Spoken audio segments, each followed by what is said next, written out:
राजधानी लखनऊ सरोजनी नगर के तेज किशन खेड़ा में बाबा साहब भीमराव अंबेडकर की जयंती के उपलक्ष्य में भंडारे का आयोजन किया गया। भंडारे में शामिल हुए पूर्व केंद्रीय मंत्री कौशल किशोर और क्षेत्रीय सरोजनी नगर विधायक राजेश्वर सिंह ने पहुंचकर बाबा साहब की प्रतिमा पर माल्यार्पण किया। कार्यक्रम में ब्लॉक प्रमुख नीतू यादव, पूर्व ब्लॉक प्रमुख रामविलास रावत सहित तमाम कार्यकर्ता भी उपस्थित रहे।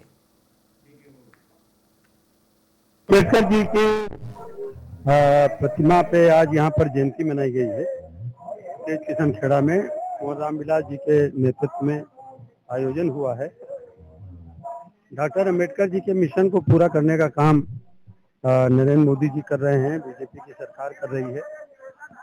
डॉक्टर अम्बेडकर जी का जगह जगह अपमान कांग्रेस ने किया लगातार, और उस कांग्रेस से समझौता बहन मायावती जी ने भी किया, और समाजवादी पार्टी ने आरक्षण भी खत्म किया था। प्रमोशन में आरक्षण को खत्म करने का काम किया, लोगों को आरक्षण का बिल फाका पार्लियामेंट में, और वही समाजवादी पार्टी कांग्रेस से गठबंधन कर रही है। बहन मायावती जी भी गठबंधन कर चुकी हैं। इसमें कांग्रेस से जो भी गठबंधन कर रहा है वो डॉक्टर अम्बेडकर का अपमानित करता है। अम्बेडकर साहब को मानने वाले लोगों को से मेरी यह अनुरोध है कि वो अपनी ताकत को समझे, लोगों के भ्रम में फंसने की जरूरत नहीं है। देश को एक अच्छे रास्ते पे ले जाने का, डॉक्टर अम्बेडकर के सपनों को पूरा करने का, मिशन पूरा करने का बीजेपी की सरकार मोदी जी के नेतृत्व में कर रही है। इसलिए उनके साथ जुड़े और बीजेपी के साथ जुड़ने का काम करें।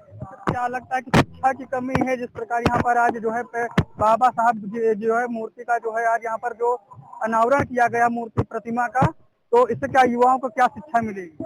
देखिए, शिक्षा की बात नहीं है, विवेक की बात है। पढ़े लिखे लोग भी भ्रम में आ जाते हैं, लेकिन जिनका विवेक काम करता है वो निश्चित तरीके से ना वो सपा की तरफ जाएंगे, ना बसपा की तरफ जाएंगे, ना कांग्रेस के सपोर्टर में खड़े होंगे। विवेक का इस्तेमाल करना चाहिए। और आज पूरे देश में मैं समझ रहा हूँ डॉक्टर अम्बेडकर जी ने जो कहा था कि हाथ बढ़ाकर देने वाले बनो, वो काम मोदी जी करने का काम कर रहे हैं। आज अम्बेडकर जी जिंदा होते तो जो मोदी जी कर रहे हैं वही अम्बेडकर जी करते। आज बाबा साहब भीमराव अंबेडकर जी की जयंती के उपलक्ष्य में जो एक कार्यक्रम रखा गया था, उसमें हमारा मुख्य उद्देश्य ये था कि हम लोगों को जितना ज़्यादा से ज़्यादा हो सके जागरूक करें, क्योंकि कुछ लोगों ने गलत तरीके से दलित वर्ग जो हमारा है उसकी भावनाओं को आहत करने का और उनसे फ़ायदा उठाने का काम किया था। इसलिए ये अत्यंत आवश्यक था कि हम सबको इकट्ठा करके, जनमानस को, समस्त समाज को इकट्ठा करके, केवल दलित समाज की बात नहीं है, सब इकट्ठा हो और सब बाबा साहब भीमराव अंबेडकर की शिक्षाओं के बारे में और उनके उद्देश्यों के बारे में और जो वो चाहते थे उसके बारे में जानें और उन पर कार्य करें, उनको आगे, उनके उद्देश्यों को का पालन करते हुए आगे बढ़ते चले। बाबा साहब के जो है जो विचार थे उनसे जो यहाँ पर युवाओं को क्या प्रेरणा मिली? ये बाबा साहब की सोच थी कि हमारा देश विकसित हो, हमारे बच्चे विकसित हो, हमारा गांव विकसित हो। बाबा साहब की जो सोच थी, अगर उसके हिसाब से आज का युवा, अभी देख लीजिए 2024 में लोकसभा का चुनाव चला था, जिन लोगों को, जिन राजनीतिक दलों के मुखियाओं को संविधान के पूरे पन्ने का ज्ञान नहीं कि संविधान में कितने पेज हैं, उन लोगों ने संविधान का केवल कवर लगा के अंदर कौन सी किताब थी ये भी नहीं देखा और बगल तरह दबा के लोगों को बताया, भ्रमित किया, हमारे दलित समाज को भ्रमित कर दिया कि आपके संविधान के साथ खिलवाड़ होगा, बदल दिया। 10 साल का कार्यकाल है मोदी जी का। आगे मोदी हटाओ का नारा ये लोग दे रहे थे, उनके दिमाग में क्या था? सिर्फ और सिर्फ एक बात चल रही थी कि हमारा देश किस तरह से भाजपा से अलग हो। और भाजपा चूंकि प्रत्येक नागरिक को चाहिए, भाजपा कभी किसी जात विशेष के लिए काम नहीं करती थी, सबका साथ सबका विकास। भाजपा ने कभी सिलेंडर दिया तो जात देख कर नहीं दिया, शौचालय दिया तो जात देख कर नहीं दिया, भाजपा ने आवास दिए तो जाति देख कर नहीं दिया। हमारे देश की जो सारी आबादी सबको मिले, सबके पास पक्की छत हो। और ऐसा भ्रम फैलाने के लिए उन लोगों ने अपने बीच के समाजवादी पार्टी के कार्यकर्ता, कांग्रेस के कार्यकर्ता बीच में आए और उन लोगों ने भ्रम फैला दिया कि अगर भारतीय जनता पार्टी की सरकार 2024 में केंद्र में बन गई तो ये लोग संविधान को बदल देंगे।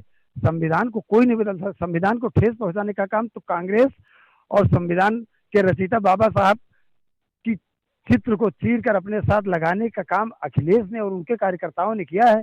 तो भारतीय जनता पार्टी तो चाहती है कि देश एक रहे। ऐसे में जो समाजवादी पार्टी का कार्यकर्ता है और कांग्रेस का कार्यकर्ता है वो सिर्फ तोड़ने का काम करता है, और भारतीय जनता पार्टी का कार्यकर्ता जोड़ने का काम करता है। तो ऐसे दलों के साथ जुड़ना है जो बाबा साहब के विचारों को माने।